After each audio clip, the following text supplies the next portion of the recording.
El gobierno electo está metido de lleno en la confección del presupuesto 2019. Este va a ser el auténtico examen, el auténtico test de las políticas sociales y las políticas de infraestructura del próximo gobierno.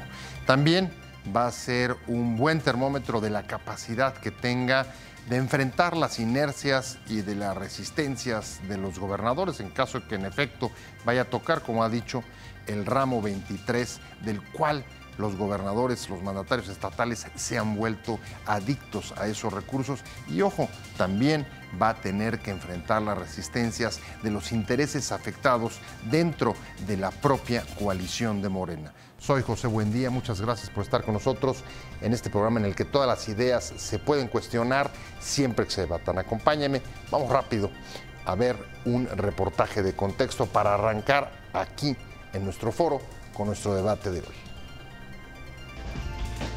El gobierno electo está metido en el diseño de la composición del presupuesto 2019, que será el examen de sus políticas, compromisos y posibilidades de lograrlas a partir de que reciban el poder presidencial el próximo 1 de diciembre.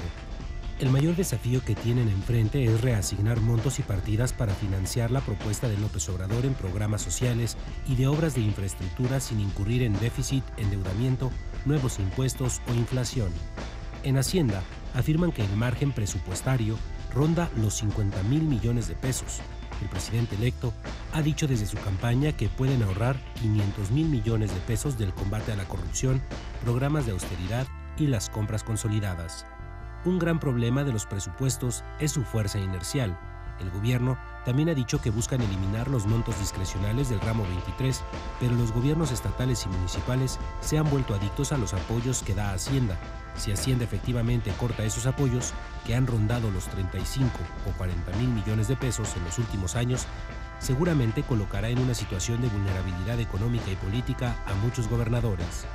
La resistencia política que enfrentará el nuevo gobierno será enorme. López Obrador tiene legitimidad para enfrentar la propuesta, pero muchos de los afectados serán electores y aliados políticos de Morena, y eso puede complicar su procesamiento en la Cámara de Diputados.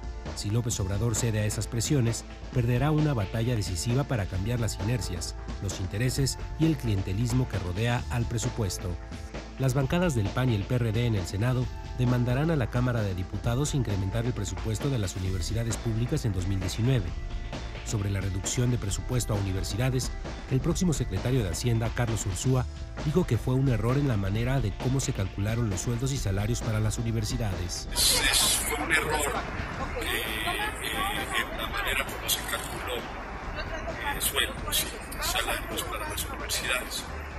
Eso se hace en Hacienda. Se les dio los tabuladores y el reposito, pero ya se compuso. El presidente electo Andrés Manuel López Obrador deberá fijar en la Ley de Ingresos de la Federación 2019 un tipo de cambio y precio del petróleo realistas y acordes con el mercado, por lo que el tipo de cambio podría establecerse en 19.20 pesos por dólar y el precio del petróleo entre 51 y 55 dólares por barril, de acuerdo con analistas. Vanessa Rubio, senadora del PRI, dijo que lo más importante de las variables macroeconómicas de la LIF 2019 es que sean lo más realistas posibles, lo que significa que dos de las variables más importantes, que son tipo de cambio y mezcla mexicana, deberán estar en tendencia con lo observado en los mercados. La OCDE sostuvo que las amplias necesidades sociales requerirán un incremento de la escasa recaudación de impuestos, los planes anunciados para aumentar la inversión en infraestructura y fortalecer programas sociales que constituyen actuaciones positivas, siempre que puedan aplicarse manteniendo al mismo tiempo la disciplina fiscal, puntualizó el organismo multilateral al que pertenece México desde 1994.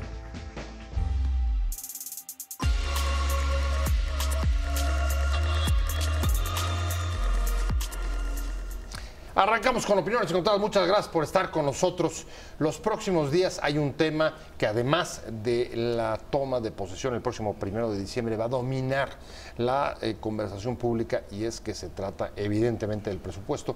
El presupuesto 2019, el mayor examen que habrá de afrontar el gobierno electo una vez que tome posesión el 1 de diciembre, porque ahí se reflejará en realidad las políticas sociales y de infraestructura que ha propuesto para qué va a alcanzar, para qué no, cómo se va a reconfigurar, hasta dónde, para qué alcanza, para qué no alcanza, si habrá o no déficit en función de lo que propongan, etcétera, etcétera. Me da mucho gusto que esté con nosotros Héctor Villarreal, como siempre, de la Escuela de Gobierno del TEC y del CIEP, presidente del CIEP. Muchas gracias, Héctor. Un placer, de verdad, tenerte. Y José Luis de la Cruz, ¿cómo estás, José Luis? Un placer tenerte.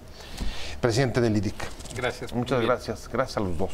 Y si quieren, arranquemos y te pregunto, Héctor, ahí viene el verdadero examen.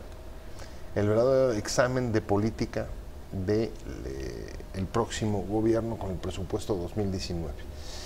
En Hacienda han manejado la posibilidad de reasignar alrededor de 50,000 millones, pero el nuevo gobierno necesita reasignar 500,000 millones. ¿Cómo la ves? ¿Cómo conciliar una cifra de esta magnitud, 50,000 contra 500,000?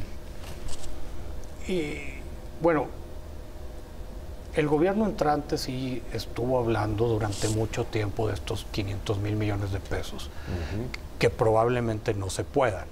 Y después se fue matizando el discurso y sí llegó el punto a decir, bueno, vamos a ver qué nos alcanza.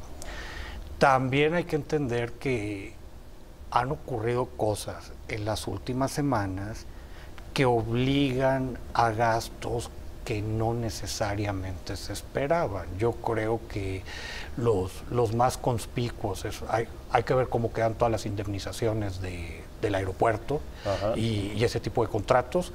También hay que ver con programas importantes del nuevo gobierno por el lado de infraestructura, lo que tiene que ver con los trenes, con la refinería. Incluso si quieres meter ahí el programa de reforestación, hay que ver cuánto quieren gastar. Y una variable, Pepe, José Luis, que creo que hay que poner mucha atención: el costo de la deuda está subiendo. Por el tipo de cambio y por el cambio de tasas de interés. Entonces, por el lado del gasto no programable, donde uno de sus grandes componentes es el servicio de deuda, nos vamos a ver obligados a también hacer más espacio fiscal. Entonces, habrá que estar muy, muy pendiente de qué se prioriza. Es un gobierno que llegó haciendo promesas a diestra y siniestra. Es probable que para muchas no haya recursos. También hay un tema muy interesante que tiene que ver con la federación, con las expectativas, con lo que va a suceder con las transferencias federales, que espero lo podamos platicar. ¿A ramo 23 te refieres? Yo creo que en principio ramo 23, pero también a mí me gustaría observar algunas cosas de ramo 33, que ahorita, a 3-4 semanas de que se presente el paquete económico, todavía existen muchas dudas. Tomando lo que dice Héctor José Luis, a ver, pareciera que en las últimas semanas ha habido un cierto autoboicot, por lo menos en términos económicos, por el impacto que va a tener sobre los propios proyectos y la reasignación de recursos del presupuesto 2019, porque en efecto el costo de la deuda y por intereses, pero también por baja de calificaciones a bonos mexicanos, hace que se les vaya a incrementar el próximo año las erogaciones. ¿Sientes que hay autoboicot? ¿O son los costos políticos que ha tenido que pagar para, digamos, mostrar la capacidad de mando, incluso para empujar el propio presupuesto? Pero yo creo que hay varios elementos. Lo primero es un costo por la falta de coordinación en el manejo de las iniciativas del Poder Legislativo versus las intenciones de lo que será el Poder Ejecutivo. O sea, ¿te refieres a las comisiones bancarias? Ahí fue muy clara la discrepancia, fue pública la discrepancia, sí, y tiene un costo importante que permanece. Dos, yo creo que sí refleja que al hacer el análisis del presupuesto de manera más detallada, probablemente los números son más complejos de cuadrar. En realidad, me parece que el desafío adicional es garantizar que aunque se haga el cambio contable de mucho de esto, eso no garantiza que los resultados se van a obtener. Es decir, el gran desafío no es redireccionar 10,000, 15,000, 20,000, 30,000 millones nada más. El gran desafío es que con esos cambios se puedan obtener resultados en donde hasta el momento no se ha logrado. Educación, salud, comunicaciones y transportes, crecimiento económico. O sea, te referías un poco a la calidad del gasto. La eficacia. La eficacia. O sea, al final del día, uno de los grandes problemas que tenemos es, a donde está presupuestado ahorita, no hay resultados en términos de crecimiento, no hay resultados en términos de desarrollo social, seguridad pública. La gran pregunta es, o una de las grandes preguntas es, con los cambios contables que se quieren hacer, es decir, los redireccionamientos que se quieren hacer, los resultados serán distintos, y ahí me parece que va el tercer elemento, el peso de la inercia. El peso de la inercia es muy grande, porque al final del día lo que nosotros tenemos hoy es una administración pública que no sabe gastar, que no sabe generar resultados. Si nosotros vemos los resultados de valor agregado que genera el INEGI o que el INEGI nos proporciona del sector público en sus 3 niveles de gobierno, lo que vemos es impactos positivos muy marginales, negativos en la parte de las empresas productivas del Estado, que es en donde se tiene depositada la confianza, por ejemplo, en la parte de refinerías, en la parte de electricidad, y en ese sentido se tendría que reeducar y hacer un cambio en la administración pública para que hoy, con más recursos, algunos de ellos obtengan resultados que hasta el momento no han alcanzado. Entonces, me parece que mucho de esto se ha conjugado para, a escasos días de que exista la transición, tener un escenario en donde el manejo presupuestal y las adecuaciones que van a hacer es todavía una duda si lo lograrán, pero sobre todo, ¿con eso se obtendrán resultados distintos? A ver, una duda si lo lograrán. Yo creo que ese es el primer punto. ¿Hasta dónde, desde tu punto de vista, Héctor, esta duda se acercará, digamos, hacia lo que planteaban en un principio o hacia lo que dice Hacienda? O sea, entre 50 y 500, ¿hasta dónde crees que esté el margen, quitando la parte inercial? Mira, yo creo que hay que tener mucho cuidado con los problemas contables. Yo creo que esos 50,000 de Hacienda a lo mejor sí es un número demasiado pequeño. Okay. De cualquier manera, el gasto ineludible en el país es muy alto. O sea, yo creo que he dicho de manera muy directa, no hay espacio fiscal. Ahora, algo que yo sí les aplaudiría, de alguna manera el gasto público en este país trae una inercia de 30 años. O sea, es una estructura programática muy antigua. Hay la intención, y en eso sí estoy muy de acuerdo, de decir, si tú quieres hablar de un problema de finanzas públicas en este país, lo primero que tienes que hacer es poner orden en el gasto público. Que es un poco lo que estaba pidiendo José Luis. No lo sé, pero sí puedo, ahorita lo que sí te puedo decir es que fue uno de los grandes errores de este gobierno. Se tardaron mucho en hacerlo, cuando quisieron intentarlo ya era tarde. Con lo del presupuesto cero, ¿no? Que no hubo tal cosa. No hubo. No hubo. A ver, pero es interesante lo que acabas de decir, porque lo acabas de cifrar, digamos, en un espacio temporal determinado. Los últimos 30 años ha estado mal enfocado el manejo presupuestal. Es decir, estás hablando de los tecnócratas y del neoliberalismo. Presupuesto 2009, el verdadero test, el auténtico, el mayor desafío a las políticas sociales y de infraestructura que ha propuesto el nuevo gobierno. Estamos hablando con Héctor Villarreal, Escuela de Gobierno y además de presidente del CIEP, y con José Luis de la Cruz del IDIC, y nos quedamos en una discusión que creo que se va a poner buena. Y es, a ver, en efecto, entra un nuevo equipo que parece que trae un nuevo enfoque, que quiere, digamos, un poco lo que reclamaba José Luis, un mejor enfoque en el gasto, no solamente en la parte de ingresos. Y decía Héctor, van a cambiar la manera de confeccionar el presupuesto respecto de los últimos 30 años. O sea, de lo que habían hecho un poco los reconocidos tecnócratas neoliberales desde la escuela de Chicago, creo, si no me equivoco. ¿Creen esto? ¿Tú compartes esa visión? Mira, yo creo que aquí el primer elemento que yo plantearía es ¿bajo qué criterio se va a cambiar las etiquetas del gasto? o sea, bajo qué criterios se van a hacer los cambios contables del gasto. Hay una evaluación del impacto de cada uno de los programas. Existe un elemento que nos permita discriminar cuáles han dado resultados respecto a lo que se diseñaron. Es decir, cuando se hablaba de este presupuesto base cero, y no nada más hace 3 años, ¿no? Pero no nada más en esta administración, sí. O sea, también con Felipe Calderón se intentaron colapsar programas y ocurrió lo mismo que con esta. Entonces, el problema de fondo a mí me parece es, no nada más se trata de hacer una adecuación contable con nuevas categorías o nuevas direcciones. La cuestión aquí es, cuando eso se ejecute, aún con las nuevas cajas a las que se direccione, yo reitero, ¿cuáles van a ser los resultados? Porque en Hacienda se diseña ese presupuesto, pero quien lo ejecuta son las dependencias públicas.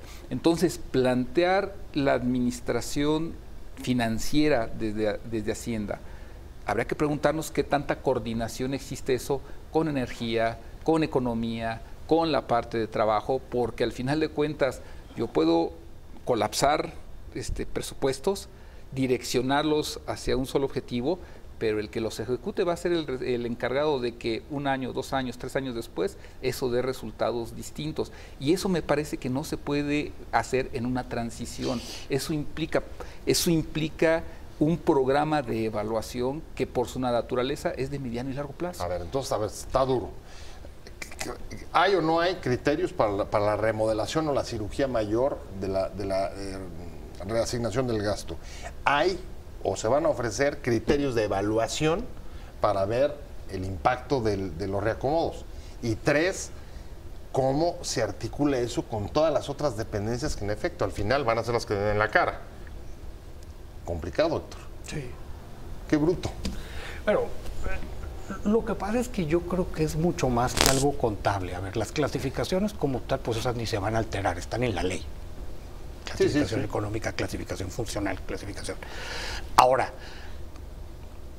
hay una parte, y lo decíamos ahorita, de gasto ineludible muy importante. Tú no tienes la opción de pagar o no pensiones, no tienes o no la opción de pagar servicios de deuda, no tienes la opción de hacer la parte de las participaciones por ramo 28.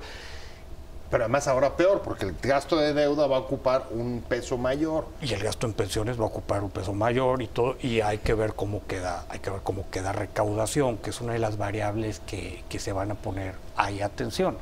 Ahora, a mí me parece que fue una idea decir qué tipo de gasto público queremos, a qué se le quiere dar prioridad con este pequeño margen que hay.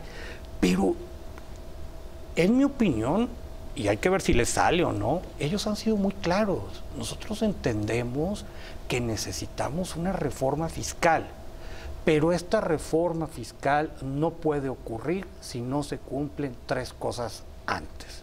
Un reordenamiento completo del gasto público, un replanteamiento del pacto de coordinación fiscal y una mejora de la administración tributaria. Y entonces sí estarían pavimentando el camino para una reforma fiscal, y esperemos que una reforma fiscal más diseñada. Un poco la OCDE, lo que se acaba de decir. Si quieren primero los pobres, reforma fiscal antes. Sí, pero no había manera de hacerla ahorita. O sea, de que dices, ¿cómo? Y precisamente cuando fue la reforma de este sexenio, que también fue una reforma que de repente se le quitó la cafeína porque estuvo la parte de la reforma energética y hubo priorizaciones, bla, bla, bla, bla, bla. Independientemente, si tú ahorita hacías una reforma, te aumentaba recaudación y no tenías una serie de no tienes una serie de problemas arreglados, simplemente los recursos te los vas a chupar. Y yo creo que en ese sentido sí se tenía que pensar en ese cronograma. Perfecto. El presupuesto 2019, el verdadero test del gobierno electo. Me quedé contigo, José Luis de la Cruz. Traemos el tema de la coordinación fiscal. ¿A ti te preocupa el tema de la eficiencia en la reasignación y la coordinación o el impacto que tenga en áreas estratégicas, por ejemplo, donde están poniendo la confianza en Pemex y en CFE? Mira, cuando tú haces políticas públicas, debes tener los objetivos bien claros. Es decir, debe haber un objetivo de crecimiento, un objetivo de redistribución, un objetivo de generación de bienes públicos. Entonces, teniendo eso en claro, tú lo que armas es la arquitectura de las finanzas públicas y de la administración pública que va a funcionalizar eso. Entonces, el punto aquí es, ¿tenemos objetivo de crecimiento? O sea, lo que dices, el tema no es reasignar, el tema no solo es recortar, sino la coherencia que tenga en función de los objetivos. Es que el punto es, con esos objetivos muy claros, lo que se plantea es hacer una recombinación, una reformulación de la parte de egresos, se están concentrando en eso, y el punto aquí es si esa reconfiguración está alineada a esos 3 grandes rubros de la administración pública. A ver, se ha planteado que el objetivo va a ser crecer 2,5 para el siguiente año. Entonces, no es distinto a lo que hemos tenido en los últimos 30 años. Entonces, parecería que o es provisión de bienes públicos o es redistribución de la riqueza. El punto aquí es si estos cambios hacendarios solamente en la parte de egresos garantizan esos otros 2 resultados. En la parte de bienes públicos, empresas productivas del Estado, trae tasas de crecimiento negativas. Sí, Pemex, CFE, por ejemplo. O sea, no es tanto si hay más o menos recursos, que va a haber bastante menos, sino si están alineados los objetivos. ¿Coincides o no? Yo creo que uno de los problemas es que hay una cantidad enorme de objetivos. Entonces, que para un corto plazo va a ser difícil. Ahora, creo que... O sea, no es falta de objetivos, sino... exceso de objetivos en todo caso. De objetivos. Una cosa son proyectos y otra cosa son objetivos. Yo creo que objetivos sí traen muchos, fíjate. O sea, pues no creo que sea un problema de falta de objetivos desde mi punto de vista. Yo creo que les falta dinero, que eso es muy claro. O sea, va a haber un punto donde... O sea, no hay especulación. No, o sea, ahí sí es un asunto, o sea, fáctico. Hay una parte que es de recursos. Con una presión fiscal como la que se tiene en este país, te puedes poner a hablar de un montón de cosas. Son quimeras, ¿con qué las pagas? Además hay otra. A fin de cuentas, es un gobierno que llega con ciertos estigmas. Entonces, tienen que meter un paquete económico que esta primer fotografía te deje a la gente tranquila. O sea, que no se pongan locos los mercados, que no se retire la confianza de los inversionistas. Y tenemos también a los gobernadores que están acostumbrados, ¿no? Lo sabemos, por ejemplo, a través de ramo 23 y 33, a tener una presión muy fuerte sobre el diseño presupuestal. ¿Este va a ser la verdadera prueba? Vencer las resistencias de gobernadores y convencer a los mercados. ¿Ese tendría que ser el objetivo 1 de este presupuesto? No sé si el 1, pero por favor. Mira, aquí hay un elemento, o sea, tampoco es que los gobiernos estatales te estén diciendo dame. O sea, el pacto de coordinación fiscal así generó el marco institucional.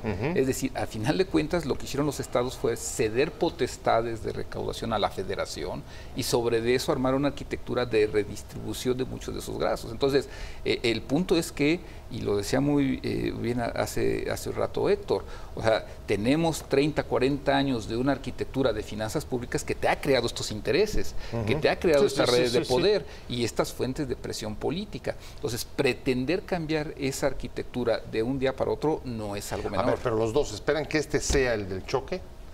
¿Va a ser suficientemente fuerte el choque como para tratar de romper un poco esa inercia de 30 años? Yo creo que sí. Sin desestabilizar. Mira, para bien o para mal, y a lo mejor esto pudiera ser una crítica, tú quisieras que cuando se presentara el paquete empezaran una serie de evaluaciones de las que hablaba José Luis. Vamos viendo objetivos, viendo a largo plazo.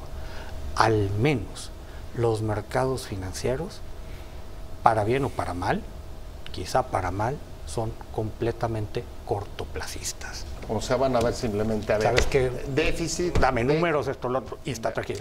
El problema de los gobiernos estatales, yo creo que está bien interesante, porque en este gobierno tuvimos un arreglo, a lo mejor se justificaba, a lo mejor no, si me puedo tomar un minuto para explicarlo. tú tienes contratiempo. Bien. A ver, hay una parte del ramo 23 que se llama saneamiento financiero, que se utilizaba para que los gobiernos completaran, pero mucho es porque están los gobiernos estatales endeudados por gobernadores anteriores. Bueno, por corrupción, por sobredeuda, etcétera. Me quedo con ese tema, ya no me da tiempo de seguir, pero estamos pendientes de hincarle el diente porque creo que ese es un tema fundamental.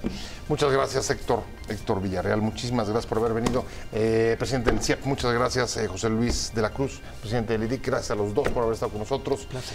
Seguimos sobre el tema. Todavía de aquí al 15 nos va a dar mucho de qué hablar. Gracias a usted por haber estado con nosotros en Opiniones Encontrando.